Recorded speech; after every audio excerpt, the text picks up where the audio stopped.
महातपस्वी युग प्रधान आचार्य श्री महात्मा गांधी को सबक वंदना। श्रद्धेय शासन श्री मुनि श्री हर्षलाल स्वामी को सबक वंदना। मुनि प्रदीप कुमार जी, मुनि मोक्ष कुमार जी, उपस्थित प्रार्थना। सभ्यता और संस्कृति के लिए प्रख्यात रही है और भारतीय परंपरा में पर्वों का अत्यंत महत्व रहा है। कहा जाता है कि सप्ताह के दिन 7 और पर्व मनाए जाते हैं 9। मतलब कि हर दिन कोई ना कोई पर्व रह जाता है, एक नहीं, एक दिन में अनेक पर्व भी इस भारतीय परंपरा में रह जाता है। इसलिए कहा जाता है, कहावत भी है कि सभी व्यक्ति अपने गैर चावल की खिचड़ी अलग पकाते हैं। जब हम पर्वों को देखते हैं, एक एक पर्व अलग अलग राज्यों में अलग अलग नाम से अलग अलग रूप में मनाए जाते हैं। रंगों का ये त्योहार होली भी अलग अलग दिन मनाया जाता है। और हमने तो सुना देखा तो यही था कि पूर्णिमा के दिन होली का दहन होता है और एकम के दिन रंग खेला जाता है। लेकिन जब पहली बार मेवाड़ में आए तो सुना यहाँ तो कोई एकम को रंग खेलता है, कोई पांचम को रंग खेलता है और कहीं कहीं सातम को रंग खेले। तो होली का यह दिन अनेक रूपों में अनेक दिनों तक मनाया जाता है और ये फागुन का महीना कहते हैं। और साथ साथ में होली का ये पर्व, संक्रमण का ये काल, ये संदेश भी रहता है कि संक्रमण केवल ऋतु का नहीं हो, संक्रमण केवल रक्त का नहीं हो, संक्रमण हो हमारी बुरी आदतों का निवारण हो रहा है। हम अपने स्वभाव में परिवर्तन लाए, प्रेम भाव को बढ़ाए, प्रेम बढ़ेगा, प्रसन्नता बढ़ेगी। होली कहते हैं अंग्रेजी में 4 अक्षरों से बना हुआ एक नाम है HOLI। H का मतलब है हैप्पीनेस, O ओरिजिनल वास्तविक, L लाइफ और I इम्पोर्टेंट। यानी जीवन में इम्पोर्टेंट क्या है? तो जीवन में इम्पोर्टेंट है प्रसन्नता, खिलता हुआ चेहरा। अगर चेहरा खिला हुआ है, आसपास का वातावरण भी खिला हुआ रहेगा, आसपास में रहने वाले भी प्रसन्न रहेंगे। और अगर वातावरण में मायूसी है, उदासी है, निराशा है, तो वैसी स्थिति में जो पड़ोसी है वो भी उदास हो जाएंगे, अशांत हो जाएंगे। इसलिए जीवन में प्रसन्नता को हम महत्व दें। हमारे परमाराध्य पूज्य गुरुदेव आचार्य श्री महात्मा गांधी को देखते हैं तो निरंतर उनके चेहरे के ऊपर प्रसन्नता, मुस्कुराहट चिपकती रहती। कोई भी गाता है, प्रसन्नता के साथ उनका जिगारा मिल जाता। उनका वो आवामंडल वहां पहुंचने वाले व्यक्ति को भी क्या देता है? शांति है, शांति। तेरापन धर्म संघ तो वैसे भी आचार्य कहते धर्म संघ है और जहां आचार्यों के पास से प्रसन्नता का आवामंडल प्राप्त हो जाए तो हमारे जीवन में भी प्रसन्नता अवतरित हो जाए। तो ये होली का प्रमाण, इसका भी अपना महत्व है। तेरापन धर्म संघ में वैसे चातुर्मास का महत्व ज्यादा ही है,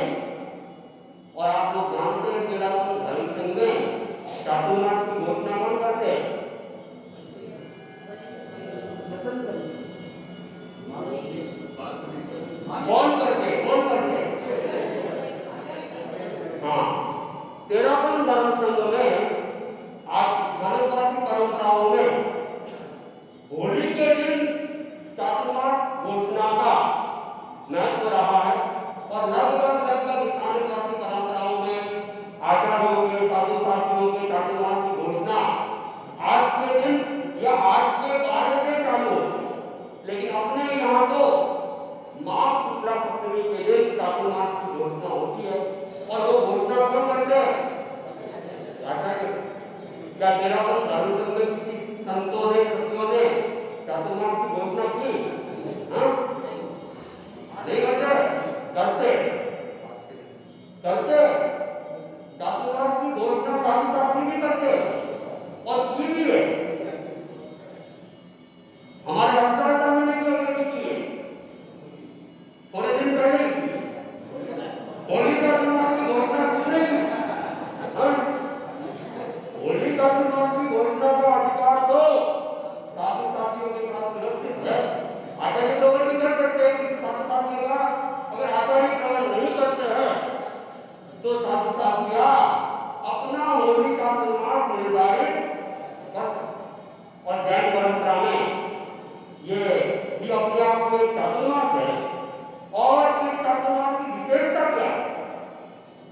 जो आषाढ़ में चातुर्मास लगता है उसमें 4 महीने हम एक जगह के लिए वंचित हो जाते हैं, लेकिन ये चातुर्मास ऐसा है कि हम कभी चातुर्मासिक पक्षी के शाम को किसी गांव में पहुंच गए, पक्षी का प्रतिक्रमण वहां कर लिया और सवेरे सूर्योदय के साथ धोली डंडा लेके तैयार कर लिया, फिर भी कह जाता है होली त्योहार का हमने अमुक गांव में किया, बलिदान में नहीं है, केवल पक्षी का प्रतिक्रमण किया है और होली त्योहार का उस स्थान का कहना।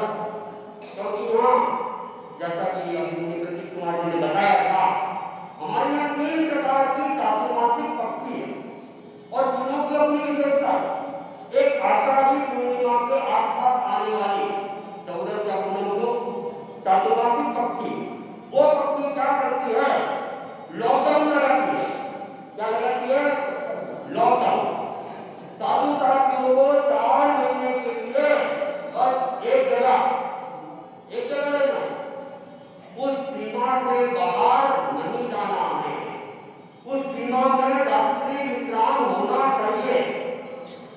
दूसरी आती है कार्तिक की चातुर्मासिक पक्षी, वो क्या करती है? लॉकडाउन को समाप्त कर देती है।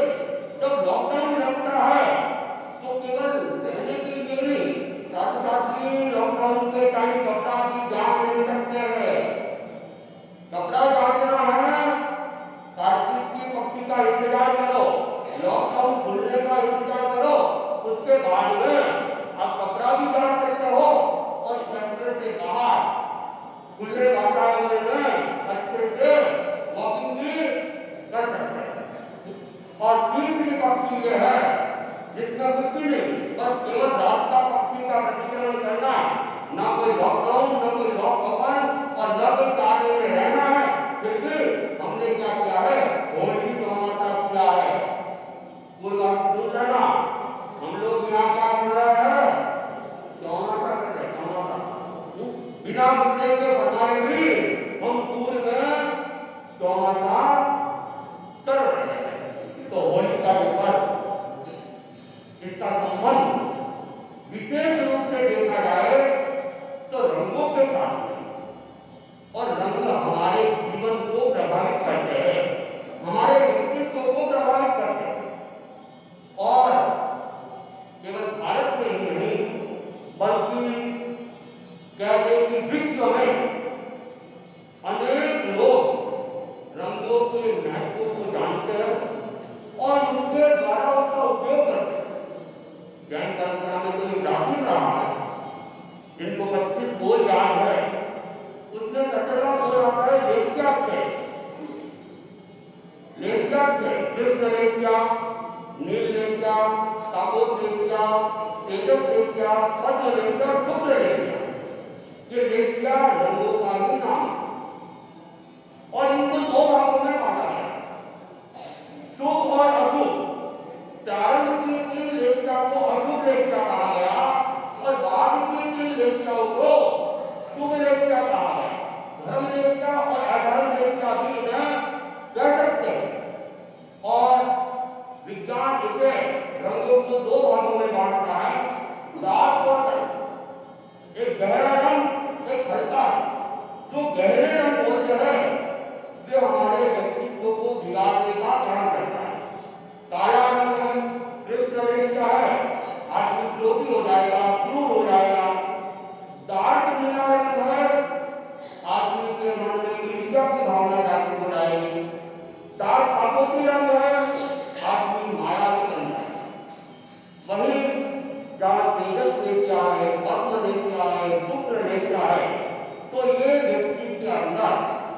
विद्या को पैदा करता है, ज्ञान का विकास करता है, पवित्रता को धारण करवाता है, तो निश्चय अपना प्रभाव डालती है। रूस की एक घटना आती है कि रूस का एक विद्यालय था और उस विद्यालय के अंदर जितने बच्चे थे उद्यम करते थे, वहां आते लड़ते झगड़ते गुस्सा करते मारकाट करते। जो प्रशिक्षक थे प्रबंधक थे सब परेशान हो गए कि बात क्या, और यही बच्चे जब घर जाते थे शांत हो जाते, स्कूल में आए उल्टा जागृत हो जाती, घर जाते शांत हो जाते। जब दोनों का अध्ययन किया लेकिन कारण समझ में नहीं आया, विशेषज्ञों को बुलाया गया, अनेक लोग आए लेकिन कारण वो पकड़ नहीं पा रहे थे। एक और विशेषज्ञ आया, उसने स्कूल को देखा, वास्तु की दृष्टि से भी देखा और भी कोई विषय में एक्सपर्ट था। साथ साथ में उसने एक चीज पकड़ी कि स्कूल के अंदर सब कुछ लाल लाल, दीवारें लाल, पर्दे लाल, वातावरण के काट लाल, वो समझ गए ये सारी उद्योगता का कारण क्या है, लाल। उसने वहां के व्यवस्थापकों को कहा यहाँ तो बच्चे एकदम होने होने, तो क्यों कि बस यहाँ जो जिस ढंग से ये बनाया गया है वो अपने आप में सुंदरता को ही प्रकट करे। प्रबंधकों ने कहा इसका कोई उपाय,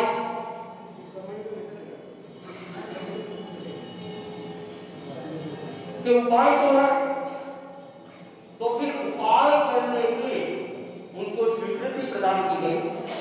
तो उस विशेषज्ञ ने क्या किया, जितना भी लाल रंग का उसको हटा और नीले रंग का, हल्का नीला, आकाशी रंग। आकाशी रंग का होता है शांत, जब आकाश एकदम स्वच्छ होता है तो उसे देखने का आनंद भी अलग होता है। बादलों में तो पूरा आकाश का कोई रंग हम नहीं देख सकते हैं। आकाश का रंग और पानी का रंग, पानी भी जो स्वच्छ होता है, निर्मल होता है, तो नीलापन दिखाता, अपना नीलापन दिखाता। और स्वच्छ पानी के भी कोई दर्शन करता है शांति को प्राप्त करता है, स्वच्छ आकाश का कोई दर्शन करता है शांति को प्राप्त करता है। तो उसने पर्दों को भी हल्का नीला, डार्क नीला रंग तो फिर वही समस्या पैदा करी, तो हल्के नीले रंग का प्रयोग किया। और हल्के नीले रंग के प्रयोग के बाद में धीरे धीरे धीरे धीरे बच्चों की जो उद्दंडता थी वह कम होने लगी। तो रंगों का अपना प्रभाव है। हमारे उत्तराखंड धर्म संघ में एक श्रावक थे, थानमूर्ति वैज्ञानिक विरासत के श्रावक थे और वे चिकित्सा करते थे अनेक साधु साथियों की और गुरु सेवा में आने वाले श्रावक श्राविकाओं की भी निःशुल्क चिकित्सा करते थे। और उनकी चिकित्सा का जो माध्यम था वह था रंग चिकित्सा, रंग चिकित्सा। और वे कांच की बोतल के अंदर पानी भरवाते थे, एक लकड़ी के पत्ते के ऊपर धूप में 8 घंटे उसको रखवा देते, जिसको जिस रंग का अपेक्षा है, किसी को लाल रंग, किसी को नीला रंग, किसी को पीला रंग, वैसा या तो उसके ऊपर प्लास्टिक लपेट रहे थे और उनकी किरणों का वहां प्रवेश होता था। उस पानी को दवाई के रूप में देते थे और उसके द्वारा ही चिकित्सा होती थी, रोगों का निवारण होता था। आज भी अनेक लोग गलत थेरेपी भी करते हैं और आज के महाकवि जी ने 13 वर्षों तक खोज करते करते प्रेक्षा ध्यान की पद्धति का निर्माण किया। और उस प्रेक्षा ध्यान की पद्धति के अंदर उन्होंने एक ध्यान की प्रयोग पद्धति दी, लेक्ष्या ध्यान, रंगों का ध्यान। और रंगों के ध्यान के द्वारा मानसिक परिवर्तन भी होता है, भावनात्मक परिवर्तन भी होता है और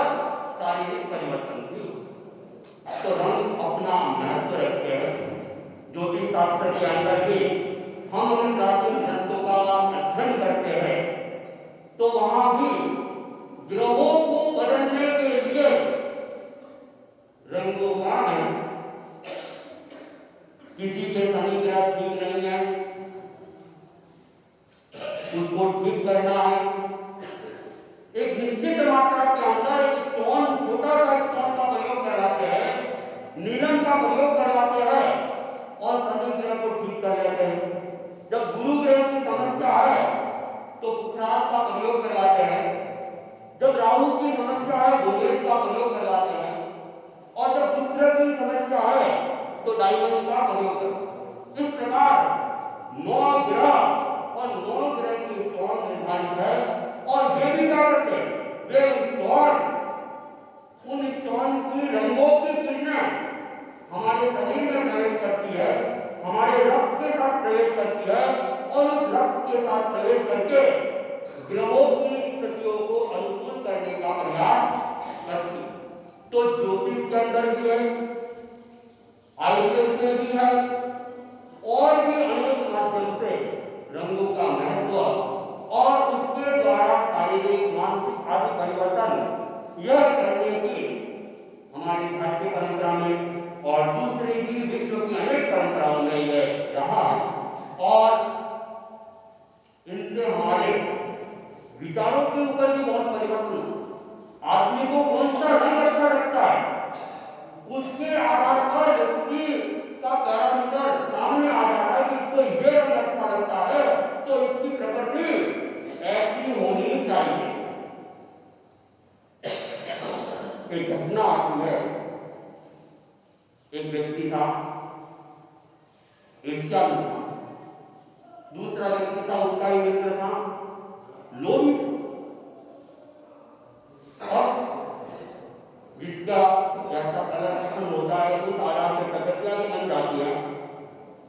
तो अब वे दोनों ही ईर्ष्यालु और लोभी, न ईर्ष्या की प्रवृत्ति अच्छी है न लोभ की प्रवृत्ति अच्छी है। एक बार उन व्यक्तियों ने साधना की। अब कहा जाता है कि साधना के लिए पात्र कौन, पात्र वही होता है जिसके भीतर में तेजस रेशा हो, पद्म रेशा हो, शुक्र रेशा हो, पवित्रता हो, लिखिता हो, वह पात्र कहलाता है। और कुपात्र के हाथ में साधना लग जाती है तो वो हानिकारक हो जाती है। इसलिए प्राचीन समय में ज्ञान देने में भी पात्रता पहले देखते थे, ज्ञान नष्ट हो जाए उसकी चिंता नहीं है, लेकिन कुपात्र के हाथ में ज्ञान नहीं लगना चाहिए। तो ये दोनों ने देवी की आराधना की, लंबे समय तक आराधना का परिणाम था देवी देवता भी मजबूर हो जाते हैं, न चाहते हुए भी उन्हें आना, देवी भी आ गई और आई थी तो उनको वरदान देना था। तो देवी देवी थी, औधिकारी तो होते ही है, उन्होंने जान लिया एक ईर्ष्या में एक होती है, इसलिए काम तो अपना एक वरदान से ही हो जाए। तो देवी ने कहा कि आप लोग मांगो, लेकिन वरदान में एक को ही दूंगी, जो पहले मांगेगा उसको वरदान मिलेगा, दूसरे को उससे डर मिलेगा। और वो लोभी व्यक्ति देखा अपने को कुछ मांगने नहीं, अपने को अपने आप डर में जाएगा, लोग था वो ईर्ष्या को ईर्ष्या में ईर्ष्या हो रही थी कि मेरे से ज्यादा ये कैसे बात है। अब दोनों ही नहीं मांगे, दोनों नहीं मांगे तो देवी ने थोड़ी देर पे इंतजार किया, देवी ने कहा भाई मेरे पास टाइम नहीं है, मांगो तो ठीक नहीं तो फिर देखो जा रही हूं। अब देखा कि क्या करें, लोग ने कहा अपने को मांगने नहीं देकर अपने को अपने आप मिलेगा, तो ईर्ष्या तो नहीं देखा, इसको भी सबक सिखाना चाहिए।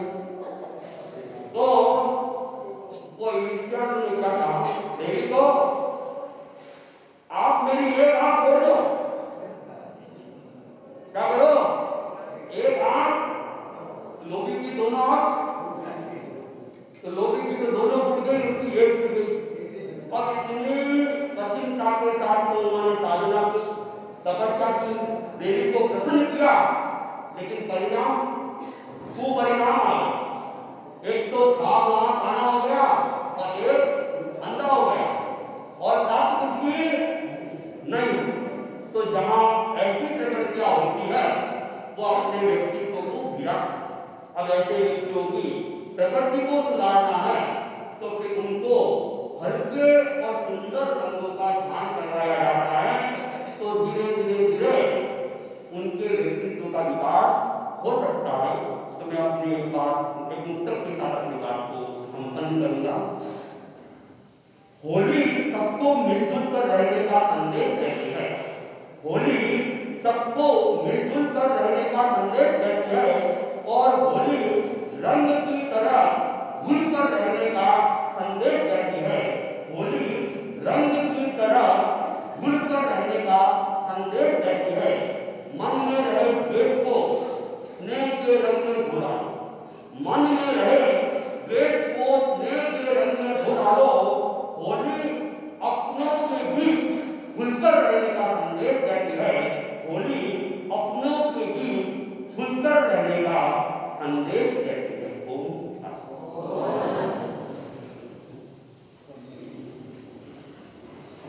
हमने होली श्री को सुना।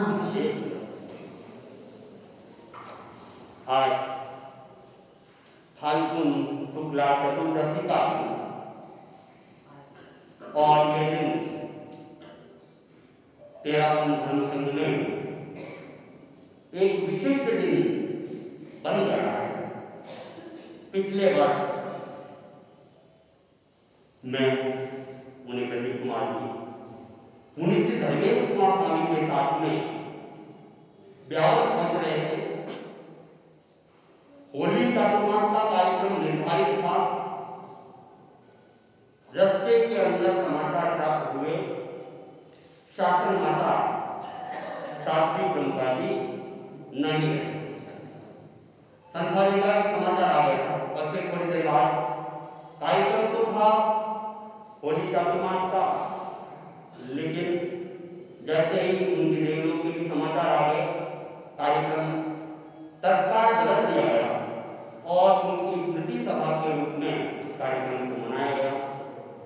आज उस बात को लगभग एक साथ हो रहा है और हम शासन श्री मुंशी हसला स्वामी के सन्निधि के अंदर पूरी के अंदर होली चातुर्मास का कार्यक्रम आज आयोजित कर रहे हैं। हालांकि होली की जो पक्की है कल है, हमारा जो कार्यक्रम है मुख्य रूप से कल रहना चाहिए क्योंकि हम पक्की को महत्व देते हैं, लेकिन इस बार वो तिथियों की घटपट के कारण से कल रंगों का त्योहार मनाया जाएगा।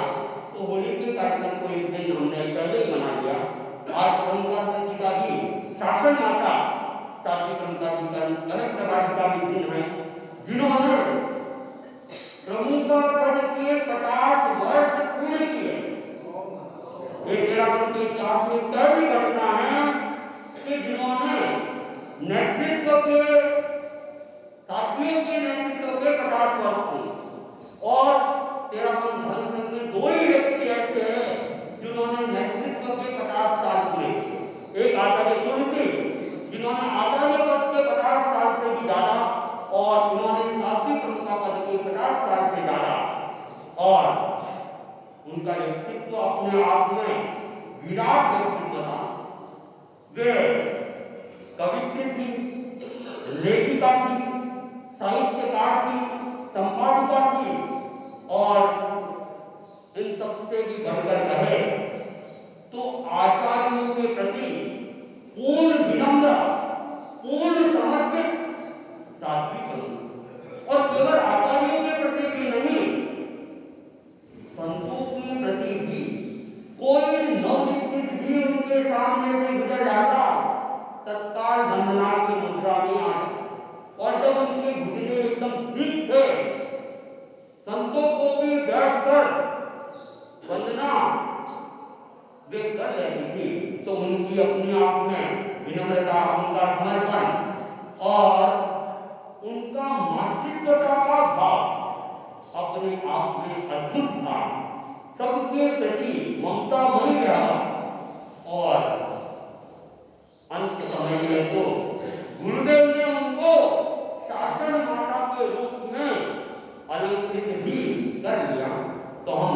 संवाद